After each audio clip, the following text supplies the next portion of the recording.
All right, so I think this is recording. Let's take a look at this problem number 21. In all of these problems, we're asked to match the function with its graph. And what we've been doing is recognizing that these were all transformations on the graph of problem number 10, the graph of A. So here, again, if you recall the properties of logarithms, it becomes a very easy problem to recognize that the choice is D, that problem number 21 and problem number 18 are the same because of the power rule. We have a property that we will soon be looking at in great detail called the power rule, to where if you have this exponent 4, you can pull that 4 out in front as a coefficient. But some people may not remember that from Algebra 2. You have seen it, but that doesn't necessarily mean that you remember it. And since we haven't reviewed that yet, let's go ahead and construct a table and do it very similar to the way that we did the original problem number 10 and one of those one of the other problems that took use of the power rule. I believe it was x to the -1. So if I create a table of values, it's probably going to be easiest for me to figure out the numbers in my table if instead of looking at this in logarithmic form, if I look at it in exponential form.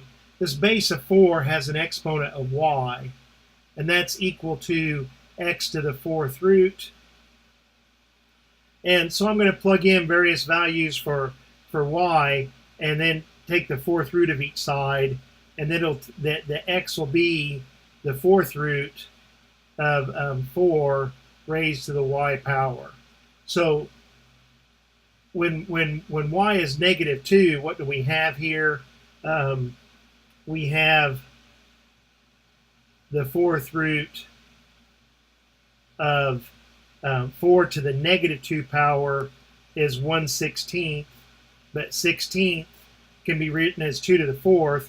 The 4th root of this 1 over 2 to the 4th is just 1/2. All right, and what about if we try to find the corresponding value of x to if the output is -1? So in here, we have the 4th root. When y is -1, a negative exponent doesn't make your answer negative. You're not supposed to have radicals in the denominator, so this would rationalize to the 4th root of 4 divided by 4, and you could get a decimal approximation for that. I'm not going to bother doing that because I believe that we can find some other integer value. Look, that looks like 4 times. That's a 4th root.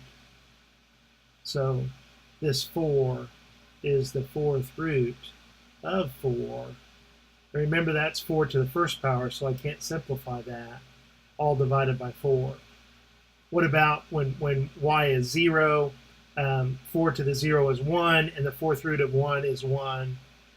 So here we have an integer value. Here we have an integer value. When y is 1, we have the 4th root of 4. When y is 2, we've got 16, and the 4th root of 16 is 2. So there we have. So we've got 3 integer values that we can. That 1/2 and -2 might be a little bit more difficult, but if we look at just the 1, 0, we can see that it's right here, 1, 0, and if we look at 2, 2, we can see that it's passing through, and we can even estimate 1/2 being a -2 down here. So it's obvious, even if we construct a table, that constructing the table is the long way to do it. If you know your function transformations, then you can arrive at the answer D much quicker by recognizing that it's a vertical stretch of the graph of A. So hey, I hope that helps, and I'll talk to you later. Bye.